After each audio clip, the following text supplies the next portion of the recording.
foi? Agora apareceu. Olha só. Tá. Acho que sempre que acontecer isso, acho que você tem que fazer isso que você fez agora, Fábio. Tipo, E voltar. O velho e bom reset. Bom, então vamos às formalidades. Boa tarde, quero agradecer vocês da banca, professor André, lá de Londrina, de onde eu também venho, né, por ter aceitado o convite, já desde a qualificação. Professor Matheus, também agradeço muito por ter aceitado o meu convite. E, para deixar registrado aqui, minha gratidão também ao professor Osvando e a professora Gobi, pena que ela não está aqui para ouvir, mas foi muito importante. Eu tive aula de metodologia com ela, e metodologia para mim foi um ajuste de contas com a minha trajetória na academia, porque quando eu saí da graduação passei por quase tudo, fiz especialização em filosofia política, em ciências sociais, mestrado em sociais, flertei com a história e voltei com a comunicação. Cada disciplina dela foi um ajuste de contas para mim, com a minha trajetória. Também, antes de começar a defesa, registrar, até conversava com o Mauro, né, nesses tempos de corona, até a nossa turma que está defendendo tese até o fim do mês, todo mundo muito preocupado, porque, né, a tese é esse momento de ritual de passagem, que para todo mundo que chega ao fim do doutorado é uma coisa bastante importante, porque afinal de contas não é fácil chegar até aqui, né? Mas eu acredito que também apresentar esse trabalho, os outros que vão ser apresentados, é importante, porque eu acho que as ciências humanas, a universidade brasileira, a academia, ela está, mesmo dentro das ciências humanas, ela está assim, tem uma tarefa muito grande nessa questão da pandemia. Não é no plano das ciências humanas que vai se dar o combate direto ali ao vírus, mas eu acredito que a comunicação, que as ciências humanas e o jornalismo em particular, tem um papel importante aí no combate, por exemplo, às fake news, né? Eu falo isso porque o meu lugar de fala é a redação. Essa tese foi toda ela concebida, construída e pesquisada, tudo de dentro da redação, né? E até, quer dizer, trabalhei até quarta-feira para poder vir para Bauru. O enfrentamento que a gente tem com as fake news é uma coisa louca. E aí, quer dizer, a gente pode, dentro do jornalismo, dentro da comunicação, não matar o vírus, mas acho que tem uma batalha importante no sentido da informação que pode salvar vidas. Diante disso, que eu acho que é a importância e a relevância do que a gente está fazendo aqui. Falando sobre a tese, agora eu vou tentar achar aqui o meu PowerPoint. Como eu disse, o meu lugar de fala, ele é a redação, né? Deixa eu ver se... Vocês estão vendo meu PowerPoint? Sim, perfeito. Matheus? Sim. Ok. Então, o meu trabalho, a minha pesquisa, né, os limites do jornalismo, a última batalha do Jornal de Londrina, e eu já vou contar qual que foi essa última batalha. Mas o Jornal de Londrina circulou de 31 de julho de 89 a dezembro de 2015, foram 26 anos. Por cerca de 19 anos eu estive lá dentro da redação como repórter, nunca deixei a reportagem, mas fui também colunista durante 15 anos, fui editorialista nos últimos 6 anos do jornal, então eu estou ali dentro, no meio desses embates. Ele é um jornal que ele surge de um grupo de jornalistas ligados a um grupo político que tinha acabado de perder a eleição no ano anterior, e eles surgiram ali para uma linha atrelada aos políticos, mas que também é uma linha muito combativa, né? Até pela posição, pela postura de oposição com relação ao grupo que estava ali na prefeitura na época, inclusive que era o prefeito Antônio Bellinati, tio do atual prefeito, e que é objeto da minha dissertação de mestrado, mas essa é outra história. Eu divido o jornal ali entre, quer dizer, esse levantamento, parte do que eu vivi dentro do jornal. A partir de 95, trabalhei lá de 95 a 97, saí para trabalhar um ano na Folha de São Paulo, voltei em 98 e fiquei até o fechamento. E resgatei parte desses momentos com as entrevistas, né? Resgatei esse histórico com as entrevistas, até porque na posição de repórter eu estava, no mesmo período que eu estava lá dentro, estava muito longe do centro das decisões. Eu divido a história do Jornal de Londrina em cinco fases. Essa primeira fase de 89 e 95, que é a fundação, é um grupo de vários empresários, particularmente dentro da construção civil, se cotizaram, em torno de 60, 70 pessoas como cotistas, e tocaram o jornal nesse primeiro momento. tinha uma proximidade com o grupo político, como eu já falei, e tinha uma marca também de combatividade, editorialmente falando. O segundo período, 95 a 98, é um período em que, como o jornal não dava lucro, os cotistas foram, era necessário fazer chamada de capital, alguns cotistas não entravam, os que entraram, quer dizer, quem acabou entrando, quem acabou se tornando majoritário, foi a Plaenge, né, o André, que é de Londrina, conhece, que é uma construtora e que aí se tornou sócia majoritária. Essa fase da Plaenge, que é de 95 a 98, tem como característica uma certa profissionalização, informatização do jornal. Eu entrei nessa fase pela primeira vez do jornal e a linha editorial deu uma suavizada, principalmente por causa do Délio César, que incomodava não só os opositores, né, políticos, mas também pelo relato até desse empresário Ézaro Fabiano Medina, que se torna majoritário, dava um certo atrito com o mercado imobiliário, com o mercado publicitário. E aí o Délio foi tirado da chefia da redação, mas continuou com a coluna dele, que era a grande marca do jornal. Coluna que, a principal coluna de política, que depois, lá por 2004 até 2015, eu acabei assumindo. Aí, a partir de 99, o grupo da Gazeta do Povo, que hoje chama Grupo Paranaense de Comunicação, que tem a Gazeta do Povo, o jornal era o maior jornal impresso do Paraná, hoje migrou para o online, ainda com uma edição impressa semanal, e também a RPC, que é onde eu trabalho hoje, que é a retransmissora da Globo do Paraná.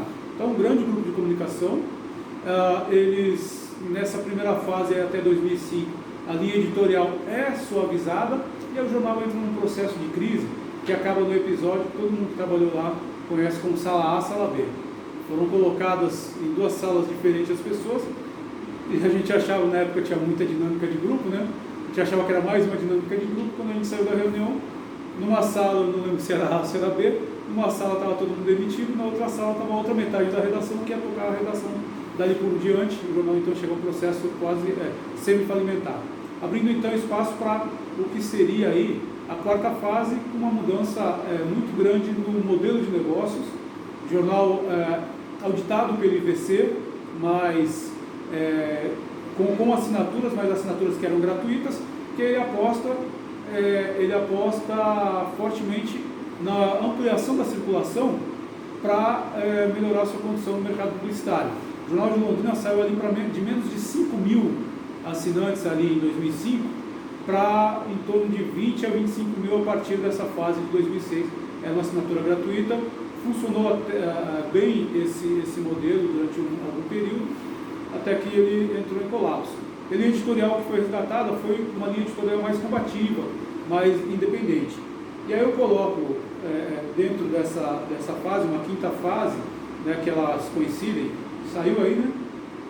Acho que o editor tentando mexer. Deixa eu voltar.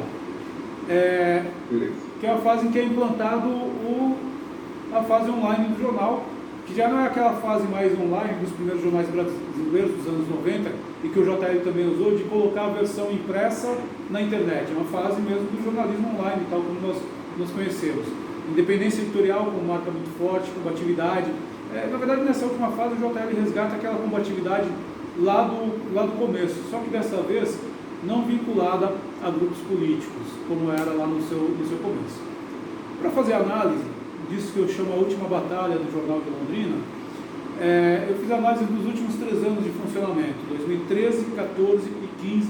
Eu analisei 891 edições nesse período, edição por edição. Analisei todas as taxas de ocupação publicitária do jornal, está aí no trabalho essa informação. De cada uma dessas edições, fiz médias mensais, médias anuais, enfim, uma série de dados aí que ajudam a compreender esse momento. E dentro dessas 891 edições pesquisadas, eu tirei dali 121 reportagens de assuntos, de agendas do jornal relacionada a questões de desenvolvimento urbano da cidade, plano diretor, lei de uso e ocupação do solo, questões ambientais no que diz respeito a fundo de vale, possibilidade de construção, etc. E eram pautas que mexiam com esse ponto sensível que é o mercado publicitário numa cidade como Londrina, em que as construtoras têm um papel importante dentro do mercado publicitário, em condições normais de economia, né? Desde aí as dificuldades, desde a crise aí que vem de 15 para cá, mudou um pouco, mas elas sempre tiveram um peso muito forte. Eu dividi então em 8 temas, essas 121 reportagens. Plano diretor, essa revisão do plano diretor deveria ter sido concluída em 2008, isso por volta de 2015, que é 14 para 15, que ela acabou de ser concluída. O mercado imobiliário, eu estou pulando duas, vocês vão entender por quê.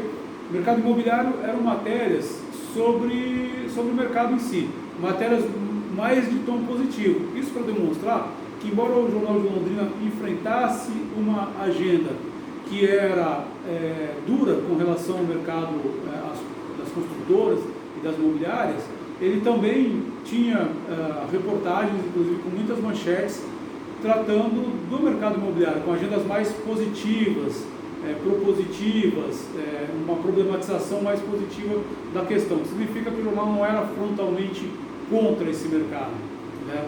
A questão do Arco Norte e Mata dos Godói, que é uma área de preservação ambiental que nós temos na região sul de Londrina, e que tinha a intenção de colocar numa área de preservação ambiental, um parque estadual, colocar um aeroporto de cargas. E aí houve todo um processo também que acabou provocando atrito com esses agentes econômicos que também são anunciantes, né, publicitários. A questão do estudo de impacto de vizinhança, do EIV, né, foram 7 matérias. Uma tensão que existe em Londrina, CMC, que é o Conselho Municipal da Cidade e Cidade, que os dois teriam a mesma função, mas em Londrina ele foi colocado, funciona na forma do CMC, que é uma forma que não é a que é contemplada pela lei do Estatuto das Cidades, enfim, é um outro ponto de tensão. E o caso Angeloni foram 4 reportagens, assim como o CMC versus Cidade, que é um caso de um supermercado que tentou se instalar em Londrina, e aí, enfim, diante de todo esse processo político, as disputas econômicas, ele acabou não se instalando, mas também foi tema dessas reportagens. Eu escolhi 2 temas, então, como sendo os mais agudos para tratar, para fazer uma pesquisa mais, vamos dizer assim, detalhada, porque ali estavam pontos de conflito mais claros. Esse primeiro caso, que é o caso da Havan, sempre a Havan, né? A Havan Barra City, né? Que é na verdade, o nome do shopping onde está instalado chama Shopping City, mas a âncora do shopping, que na verdade é uma galeria, é a loja da Havan.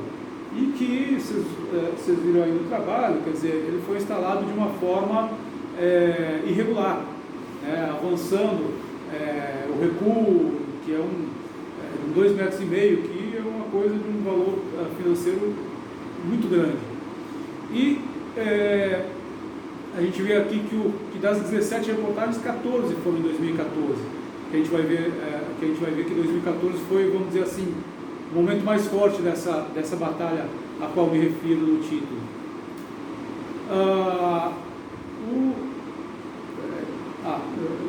Está fora de ordem aqui, mas o outro caso que a gente analisa é a questão do Marco Zero, que também é um empreendimento muito grande, né, no Marco Zero da cidade, que é um shopping, e que também passou por cima de diversos alvarás. Não é só o shopping, tem também um hotel, foi reportagem minha mostrar que o hotel estava sendo construído sem alvará de licença para construção, né? Foram aí, no caso, 31 reportagens, das quais 27 concentradas em 2014. E voltando para a tela anterior, o período mais crítico aí de toda essa agenda de 121 reportagens se concentra aí nesses 4 meses de fevereiro a junho. 41 reportagens, 1/3 de tudo que foi discutido foi nesse período.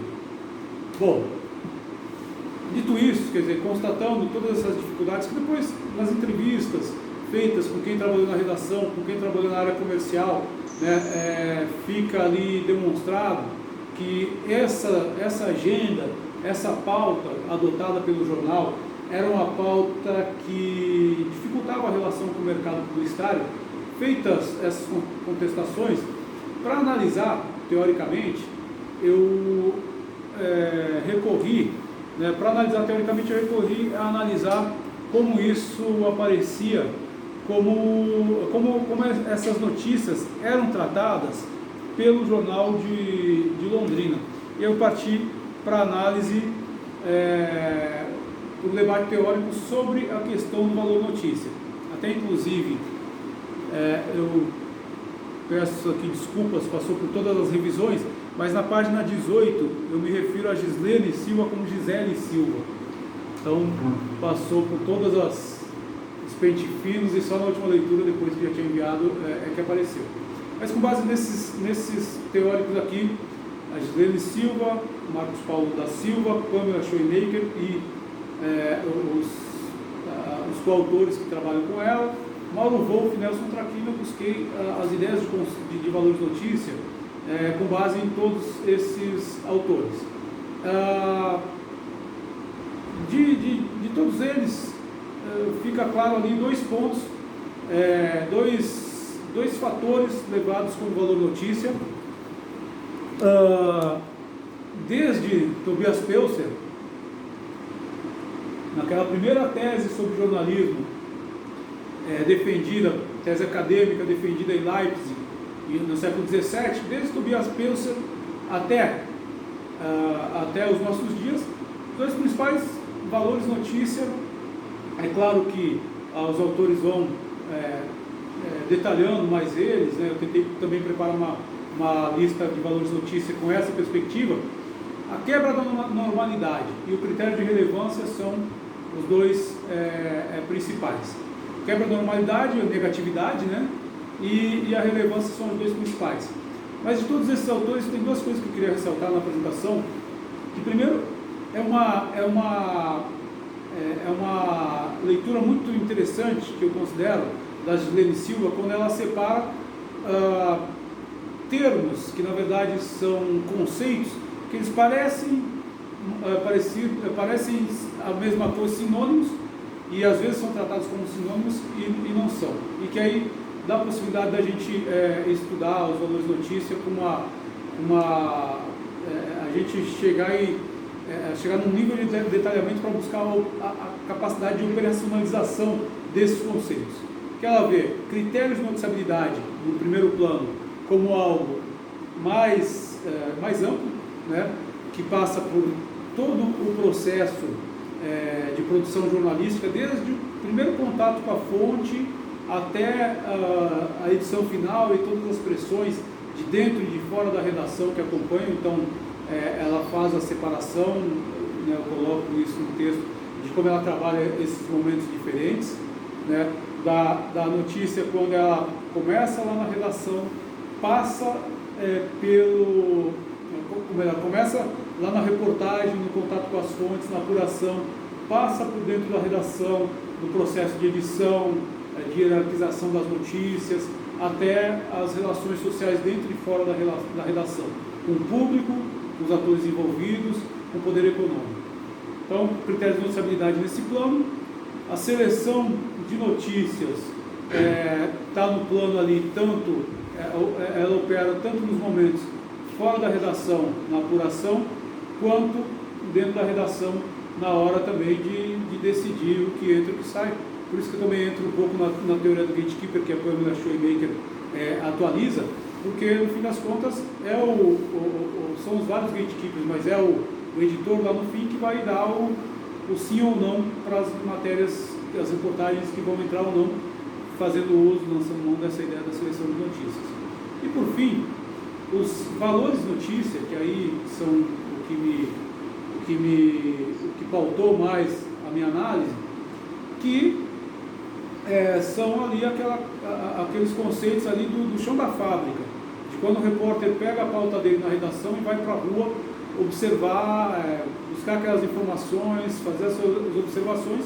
A todo momento ele está lidando com valores de notícia, né? Às vezes derrubando pautas, até porque no meio da tarde aconteceu outra coisa mais importante. Falo no meio da tarde porque eu costumo trabalhar à tarde, no horário preferido, mas que ali é que está operacionalmente, ali que estão as justificativas para selecionar uma ou não, ali que, a meu ver, está o coração da atividade mais básica ali do jornalismo. E outro ponto que eu uso também na minha análise, que eu achei bastante interessante na tese do Marcos Paulo da Silva, quando ele faz aquela metáfora do pêndulo, né? de quando esse pêndulo entre a doxa e o paradoxo, de quando a gente sai do senso comum, é alguma coisa que confronta muito fortemente esse senso comum, ele vai ganhar um valor notícia, vamos dizer assim, mais forte. E aí a imprensa vai cobrindo e desmontando esse paradoxo, né? Até chegar e trazer de novo aquela história para o ponto da doxa, né? Para o ponto do senso comum. Também eu usei bastante na minha análise, acho que particularmente esses dois pontos são fundamentais. Na minha lista, acho que é uma coisa também que eu queria frisar, na minha lista ali de valores notícia, eu pensei em valores da rua e valores da redação, não que eu estivesse criando novos valores notícia, mas numa tentativa de colocá-los dentro do processo de produção. E aí é uma coisa mesmo de quem está no chão da fábrica, de quem está ali no dia a dia vendo a coisa acontecer, vendo que a rua tem valores, tem uma percepção dos fatos ali, por estar de frente com eles, por estar na linha de frente. A reportagem tem uma percepção e ela tem como mais fortes determinados valores, ao passo que a redação, os editores principalmente, né, até por terem um controle maior, vamos dizer assim, uma visão mais panorâmica do produto jornalístico, eles acabam tendo outros valores. Na rua, né, pela minha experiência, ou pelo menos ao meu gosto, na rua os valores notícia mais fortes são os da negatividade, da quebra da normalidade, da relevância, porque quem está na rua quer fazer aquela matéria que é mais interessante fazer. É mais interessante cobrir uma crise do que fazer uma matéria sobre, como se diz no jargão das redações, uma fuleiragem, né? Mas, por outro lado, a redação, ela tem uma visão de que o jornal não pode ser totalmente só crise, só porrada, né? Ele tem que equilibrar, né? Aquela tese que o Ciro Marcondes, lá no Capital da Notícia, não está citado no trabalho, que ele vai falar do famoso boa noite, né? Que é a dialética, analisando, né, os telejornais, ele começa com notícias fortes, chega lá no fim, vai amenizando o tom e chega no boa noite para dizer assim, o mundo não está tão ruim assim, né? Mesma forma, uma lógica de jornais impressos, como a Folha de São Paulo, que começa lá com Brasil, que agora é Poder, né? Faz tempo que eu não leio a Folha de São Paulo, enfim, não pego ela na mão para ler, mas começa lá por política, economia, vem para cotidiano de cidades, esporte acabou, mas antes era esporte, aí vai amenizando, acaba na Ilustrada, acaba no Boa Noite. Então, assim, a redação tem essa visão mais ampla do produto, mais panorâmica, e aí ela acaba tendo esses atritos. É comum, né? A gente está no dia a dia, vê que é comum. Por isso que eu fiz essa diferenciação entre valores da rua e valores da redação. Não quer dizer que a rua que sejam contraditórios, mas cada um dos setores aí tem uma valorização maior a respeito disso. Bom, analisando essas reportagens do JL, então, nesse período, esses dois pontos de atrito, que é a questão do caso Havan, né, e a questão do caso do Marco Zero, o jornal usou ali sempre, na verdade assim, primeiro, o jornal buscou uma agenda, ele conseguiu uma massa crítica para analisar dados que não estavam na pauta do jornal até 2005, 2006, que eram questões de zoneamento, que o jornal passou a ver com outros olhos, questões principalmente de preservação de fundo de vales, né? As cidades paulistas, por exemplo, né? Bauru aqui, a Avenida das Nações, é um rio coberto, né? É um rio pavimentado. Em Londrina, felizmente, nós não temos tanto disso, parece uma característica mais das cidades paulistas. Em Londrina, fundo de vales preservados. E o jornal trouxe essa pauta para dentro, e isso acabou provocando bastante atrito.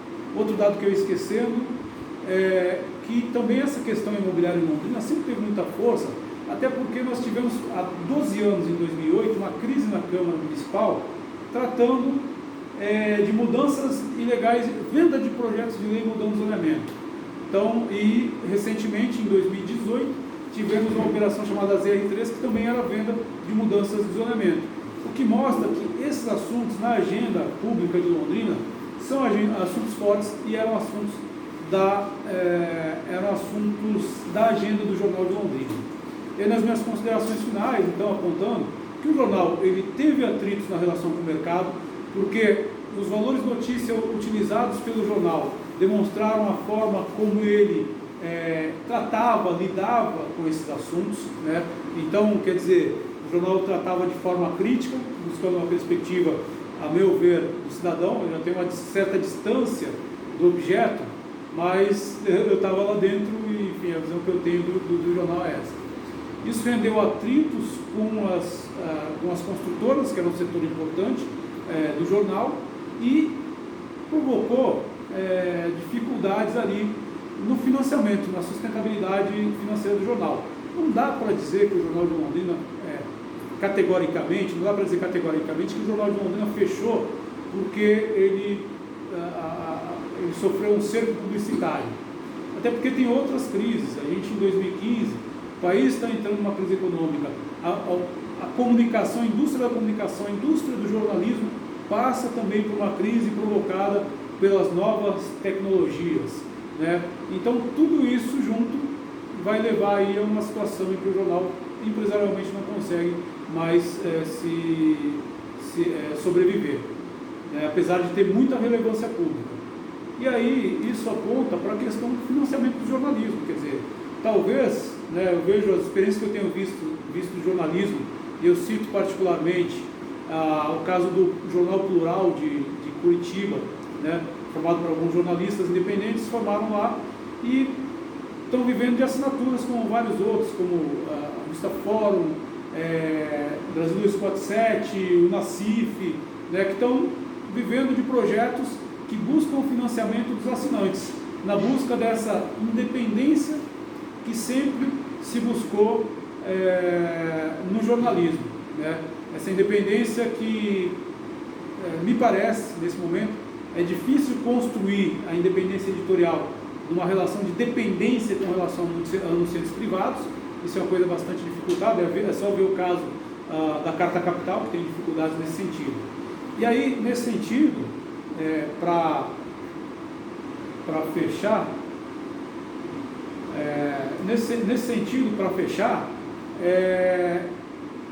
eu acredito que a gente tem uma dificuldade muito grande de construção da esfera pública no Brasil por meio do jornalismo, e principalmente porque os estudos da imprensa normalmente vão para as capitais. A gente pensa nos jornalões, na Folha, no Estadão, né, no Globo, que são os grandes jornais, os maiores jornais brasileiros, nas grandes redes de televisão, mas a gente esquece acho que muitas vezes eu sinto falta de uma pesquisa, de uma teorização em cima do jornalismo regional, que é a questão de que essas questões, essa disputa dentro das cidades, por zoneamento, por garantir a qualidade de vida, por evitar impermeabilização de fundos de vale, pavimentação de rios, né, que é o que a gente vê na prática, essa disputa se dá nas cidades. E aí falta muitas vezes uma esfera pública forte, uma imprensa forte, para que a sociedade possa debater efetivamente essas discussões.